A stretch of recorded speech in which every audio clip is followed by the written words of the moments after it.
भगवान शिव बड़े प्रसन्न हुए और महादेव बड़े प्रसन्न होकर, देवाधिदेव महादेव बड़े प्रसन्न होकर, आनंदित होकर नंदी से कहा, नंदी मैंने विष पिया और तूने मेरे विष की राल को चाटा है, तेरे शरीर में भी विष प्रवेश कर गया था, तेरे प्राण छूट रहे थे, पर तू मेरा अपना बना रहा।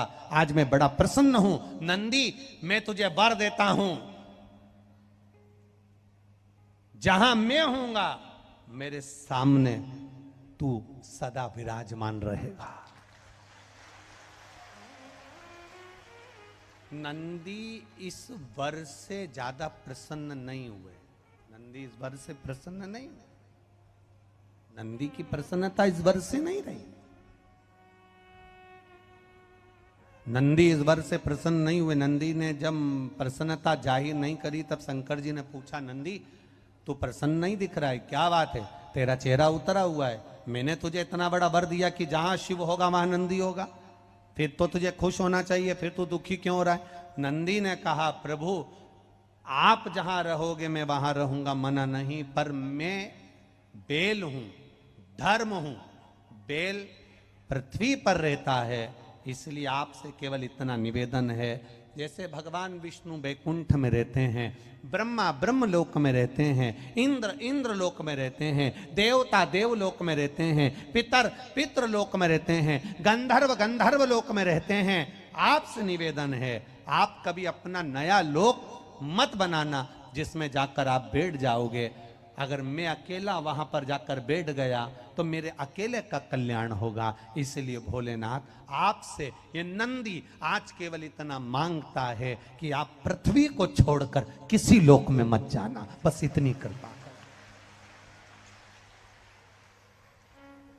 इस भूमंडल को, इस पृथ्वी को, इस भूभाग को, ये देवलोक को भगवान जाना नहीं चाहते, भगवान वैकुंठ में रहना नहीं चाहते, भगवान ब्रह्मलोक में रहना नहीं चाहते, भगवान देवलोक में रहना नहीं चाहते। शिव महापुराण की कथा कहती है, नंदी ने भगवान शंकर से वर मांगा कि पृथ्वी को छोड़कर आप कहीं नहीं जाओगे, मृत्यु लोक को छोड़कर आप कहीं नहीं जाओगे, बस पृथ्वी पर जितने मनुष्य, जलचर थलचर वायुचर जीव, जितने भी इस संसार सागर में मानव होंगे, जलचर थलचर वायुचर होंगे, जितने जीव इस पृथ्वी पर जन्मेंगे, वो अगर सांप भी चलेगा तो कंकर से चिपक कर चलेगा, पक्षी भी अगर बैठेगा कंकर के ऊपर बैठेगा, इल्ली भी अगर चलेगी तो कंकर से चिपक कर चलेगी, एक काकरोच भी चलेगा कंकर से चिपक कर चलेगा, एक जलचर थलचर वायुचर जो भी चलेगा, अगर मछली भी पानी में चलेगी तो नीचे कंकर में उसका स्पर्श होगा, और कंकर में शंकर समाया हुआ होता है। इसलिए मृत्यु लोक से आप बाहर ना जाएं, यही विराजमान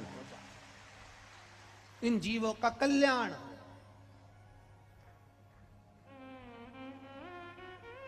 कई लोग कहते हैं, गुरुजी ऐसा शिव महापुराण में क्या है जो इतने लोग कथा सुनने आते हैं और 3 महीने के अंदर बाबा ऐसी कृपा कर देता है कि कथा वाले जजमान, ये गोस्वामी जी आज कथा करा रहे हैं, हम इनसे कहेंगे आप कथा करा रहे हो, बाबा कथा करने के लिए आपको प्रेरित करा, ये कथा कोई आज की बुकिंग नहीं है, इस कथा को बुक करे गोस्वामी जी शायद 2-3 साल हुए हैं, 3 साल या 2 साल पहले की, 3 साल पहले की बुकिंग है ये कथा। अब 23 में कथा हो रही है तो ये मानकर चलिए 2019 में या 2020 में इस कथा को बुक किया गया था, तब जाकर ये खगड़िया गांव में यहाँ कथा 3 साल पहले बुक करा, तब जाकर।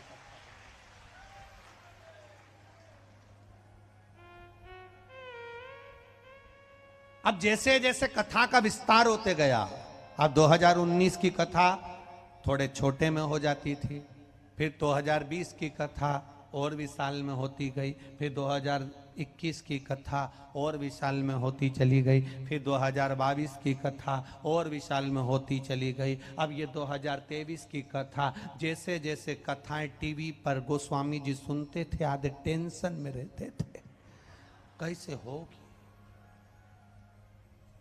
अब भोपाल में इतने पहुंच गए, वहां इतने पहुंच गए, महाराष्ट्र में इतने पहुंच गए, छत्तीसगढ़ इतने पहुंच गए, हैं बचा कुचा था तो वो नेपाल में इतने पहुंच गए, तो खगड़िया में कितने पहुंचे।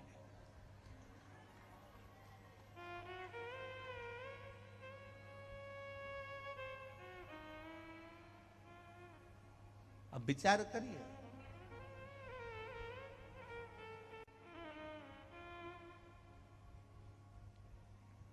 क्या विचार बढ़ते गए। 3 साल पुरानी कथा का स्मरण जो बुक था वो बाबा की कृपा से आज पूर्ण हुआ।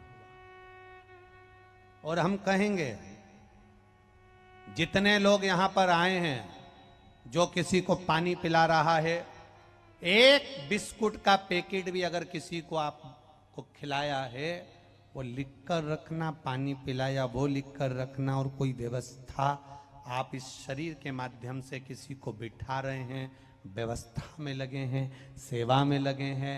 खगड़िया वालों को ये सेवा अगर भोलेनाथ जी ने दी है तो भूलना मती। ये शरीर में अगर कोई रोग भी भरा होगा, कोई बीमारी आने वाली होगी, तो मेरा भोलेनाथ उसको काट देगा और आपको अच्छा बना देगा। कर रहे हो सेवा, कार्यकर्ता लगे। खगड़िया का एक एक व्यक्ति कहीं ना कहीं किसी ना किसी रूप में सेवा में लगा हुआ। विश्वास रखना। और मेरा खगड़िया वासियों से, सेठों से निवेदन है, आसपास के क्षेत्रवासियों से निवेदन है, अपनी तिजोरी में माल बहुत जोड़ा होगा, पर आज लुटाने का मौका मिला है। दोनों हाथों से लोगों को खिलाओ, आनंद कराओ और सुख दो। क्या मिलेगा ये लिखकर रखना। 1 किलो शक्कर का भी शरबत घोल कर पिलाओगे तो वो भी लिख लेना कि पानी इतने का था और शक्कर इतने की थी। और 3 महीने के अंदर वो डायरी में लिख के रखना। उसके बाद अंदाजा लगाना कि मैंने 65 रुपए की शक्कर खिलाई थी, तो वो 10 गुना हुई कि नहीं हुई, उसका फल मिला कि नहीं मिला, उसका सुख मिला कि नहीं, उसका आनंद मिला कि नहीं। ये सहजता नहीं है शिव महापुराण।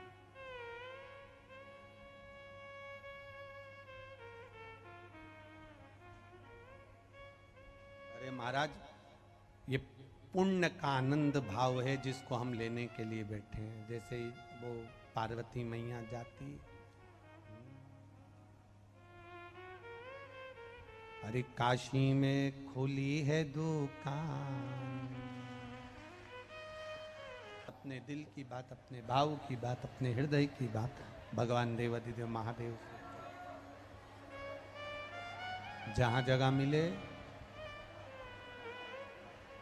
जहां जगह मिले वहां बैठकर बोलिएगा, भाव के साथ, आनंद के साथ बोलिएगा। दिल से बाबा से प्रार्थना करिए, दिल से भाव के साथ में, आनंद से। जो कार्यकर्ता खड़े रहते हैं वो भी बोलें बड़े भाव के साथ, बड़े आनंद के साथ, दिल से बाबा से प्रार्थना।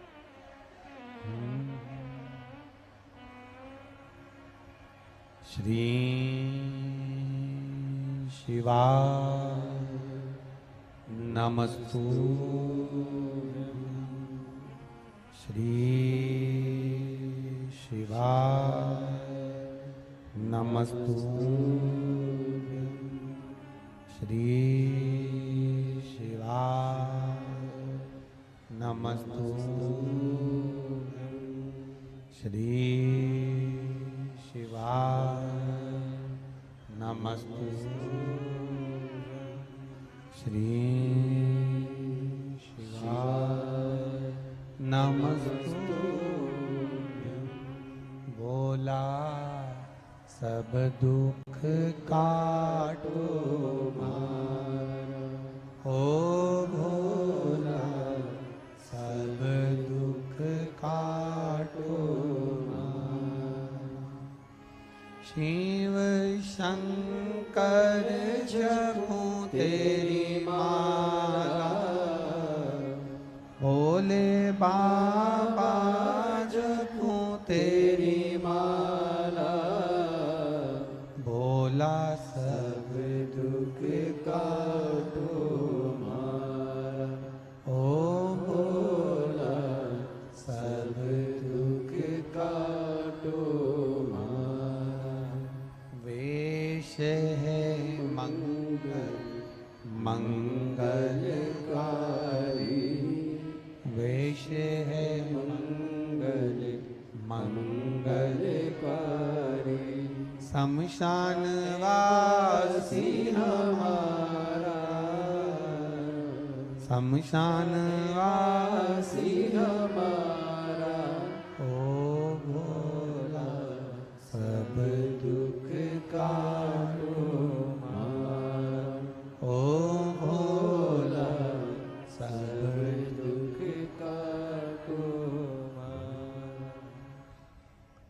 भगवान शिव की कथा कर रहे, शिव स्तुति कर रहे।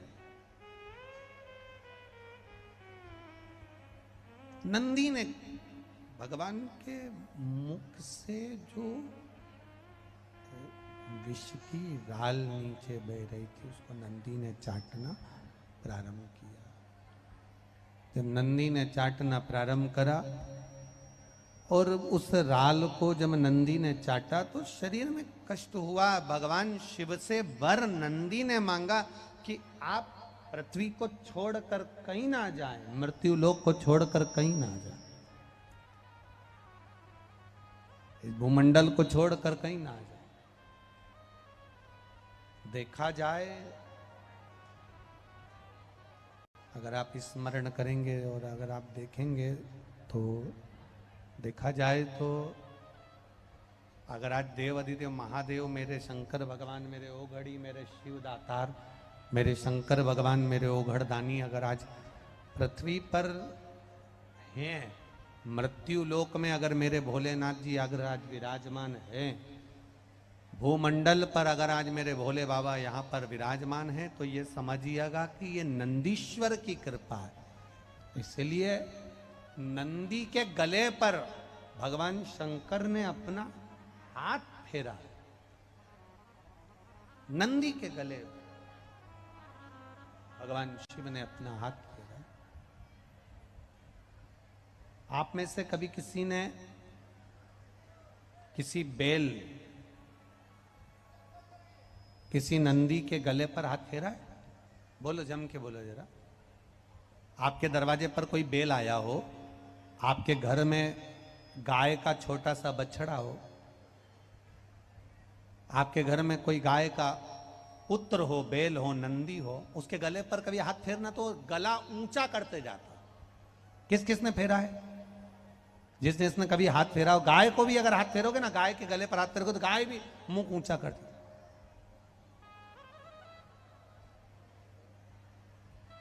नंदी के गले पर अगर हाथ फेरो, बेसी बेस आ रहा है, उसको आवाज सही नहीं आ रही है, खींच कर बोलना पड़ रहा।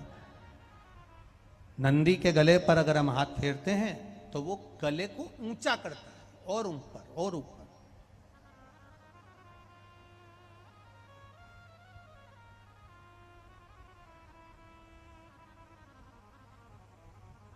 शिव महापुराण की कथा कहती है, जैसे जैसे हम किसी बछड़े को, गाय के गले को, नंदी के गले को, बेल के गले को हम उसके गले पर हाथ फेरते हैं तो वो मुख को ऊपर करता है। उसका कारण केवल एक है। शिव महापुराण में भगवान शिव की कथा कहती है। शिव महापुराण में भगवान शिलाद के पुत्र नंदीश्वर का वर्णन करते हुए कहते हैं कि हे नंदी, मैंने तेरे गले का स्पर्श किया और स्पर्श कर कर तेरे गले के सारे विष को मैंने निकाल लिया, खींच लिया। सुनो नंदी,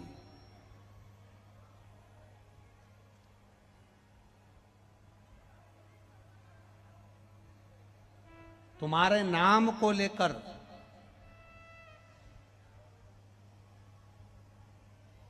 नंदीश्वर महादेव का स्मरण कर कर जिसके कंठ में, गले में, शरीर में बड़ा रोग हो जाता है, बहुत बड़ा कोई रोग हो गया, जैसे सहज भाषा में कहें कोई बहुत बड़ी बीमारी, बहुत बड़ा रोग, बहुत बड़ी अगर बीमारी, बहुत बड़ा रोग शरीर में हो गया, कोई लीवर, कोई किडनी, कोई कैंसर जैसा भी रोग हो गया, तो शिव महापुराण की कथा कहती है एक दुर्वा, कितनी दुर्वा? एक दुर्वा, एक दुर्वा, एक बेलपत्र नंदीश्वर महादेव के नाम से शंकर जी को समर्पित कर दो। पहले हो गया तो शिव महापुराण की कथा कहती है एक दुर्वा, कितनी दुर्वा? एक दुर्वा, एक दुर्वा, एक बेलपत्र नंदीश्वर महादेव के नाम से शंकर जी को समर्पित कर दो। पहले दुर्वा चढ़ा दो। जैसे आपके पास में दुर्वा हो तो पहले शिवलिंग पर दुर्वा चढ़ाओ और दुर्वा चढ़ाने के बाद में फिर बेलपत्र समर्पित करो, और समर्पित करने के बाद में धीरे धीरे देवाधिदेव महादेव पर जल का पात्र से, तांबे के कलश से धीरे धीरे शिव जी को जल समर्पित करो। धीरे धीरे भगवान शंकर को फिर जल समर्पित करना प्रारंभ करो। जब आप धीरे धीरे जल चढ़ाना प्रारंभ करेंगे, जल चढ़ाएंगे, धीरे धीरे जल चढ़ाकर उसको दुर्वा बेलपत्र जो चढ़ाई है उसके ऊपर से चढ़े हुए जल को आप लेकर आएंगे। नंदीश्वर शिव जी का नाम लेकर, नंदीश्वर महादेव का नाम लेकर उस जल को किडनी, लीवर, कैंसर जैसे बड़े बड़े रोग जिसके शरीर में हो गए हों, उसको मात्र आधे से आधा चम्मच जल भी रोज प्रतिदिन दुर्वा बेलपत्र चढ़ाने के बाद जो चढ़ाया गया जल है उसको लाकर पिलाएंगे। धीरे धीरे बाबा नंदीश्वर का नाम लेकर चढ़ाएंगे तो आराम लगना प्रारंभ हो जाएगा। नंदीश्वर महा है ना, बस बहुत है। महेश खोट, ठीक है, अब ठीक बोला है।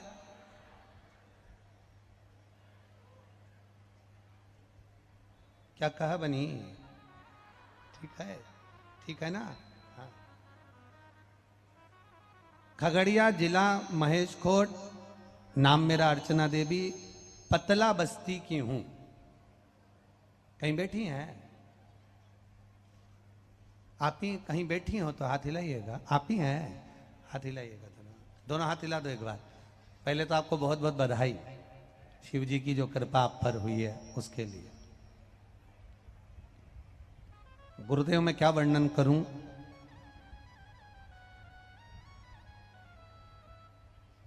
बाबा पर भरोसा करना आपने सिखाया है। व्यासपीठ को नमन करती हूं और मेरे खगड़िया में आए हुए एक एक भक्त के चरण की रज को मस्तक चढ़ाती हूं और उनको प्रणाम करती हूं। गुरुदेव मैं एक साधारण परिवार में पली बड़ी हूं, फिर उसी आधार के हिसाब से भोले बाबा की दया से मेरी शादी भी हुई, जीवन साथी भी मिला। बड़ी संघर्षपूर्ण जिंदगी मेरी निकली है गुरुदेव। बच्चे भी हुए, बड़े हुए, पढ़ाई करी, कई अंतराल निकला जीवन का गुरुदेव, पर संघर्ष लिखा था मेरी किस्मत में और जो संघर्ष होता रहा।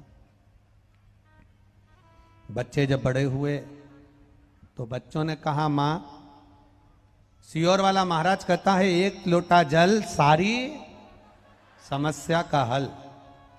मां जब अपनी जिंदगी इतनी कष्ट में निकल रही है, अब क्या करना चाहिए? एक लोटा जल शिव जी को चढ़ाना प्रारंभ करा। गुरुदेव मेरे बच्चों ने भी, मैंने भी, बच्चे जो एग्जाम देते थे, बच्चे जो परीक्षा देते थे उसमें वो पास नहीं हो पाते थे, कंपटीशन एग्जाम में निकल ही नहीं पाते थे। बहुत परेशानी का जीवन था। तब मैंने अपने बच्चों से कहकर पशुपति का व्रत प्रारंभ किया और पशुपति का व्रत करते करते 2 सोमवार अच्छे से हुए। तीसरा